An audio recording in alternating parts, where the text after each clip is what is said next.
Friends, మనకి power అంటే electricity, lightning లేదా న్యూక్లియర్ ఎనర్జీ గుర్తుకు వస్తుంది కదా. కానీ ఇవన్నీ మనుషులు ఉపయోగించే ఎనర్జీ మాత్రమే.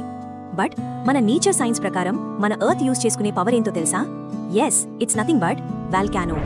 ఎందుకంటే భూమి లోపల మ్యాగ్మా అనే ద్రవరూపరాయి ఎప్పుడూ కదులుతూనే ఉంటుంది. అది వేడిగా మారి ప్రెషర్ పెరిగితే ఆ ప్రెషర్ బలాన్ని ఆపుకోలేక అది మార్గం కోసం పైకి దూసుకొస్తుంది. ఒక్కసారిగా ఆ ప్రెషర్ బయటికి దూసుకొస్తే భూమి ఊపిరి పీల్చుకున్నట్టే. అప్పుడు లావాలాంగ బయట వస్తుంది.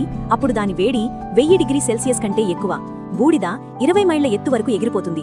ఒక్క ఎక్స్ప్లోజన్తో మిలియన్ల లైట్నింగ్ బోల్ట్స్ కంటే ఎక్కువ ఎనర్జీ విడుదలవుతుంది. ఇప్పుడు మీరు అనుకుంటారేమో, అదేంటి మనం ముందు షాట్లో చెప్పుకున్నట్టు లైట్నింగ్ కి 30,000 డిగ్రీలు అంటారు కదా. నిజమే, కానీ లైట్నింగ్ వేడి ఒక్క క్షణమే ఉంటుంది. వాల్కానో మాత్రం రోజుల తరబడి మంటలు విసురుతూనే ఉంటుంది. ఒక్క వాల్కానో ఎక్స్ప్లోజన్ వల్ల మిలియన్ల లైట్నింగ్ బోల్ట్స్ కంటే ఎక్కువ ఎనర్జీ విడుదలవుతుంది. కొన్ని వాల్కానోలు అయితే చాలా పెద్దవి. వాటి పొగ, బూడిద సూర్యకాంతిని ఆపేస్తుంది. దీనివల్ల భూమి చల్లబడుతుంది, వాతావరణం మారిపోతుంది. అండ్ మన శాస్త్రవేత్తలు చెబుతున్నారు, ఆ బిగ్ వాల్కానో ఎక్స్ప్లోజన్ వాతావరణాన్ని ఏళ్లపాటు ప్రభావితం చేయగలదని. ఇలాంటి వీడియోస్ డైలీ ఒక షార్ట్ రూపంలో మీ ముందుకు తెచ్చేస్తుంది మా channel. So please subscribe and do support us.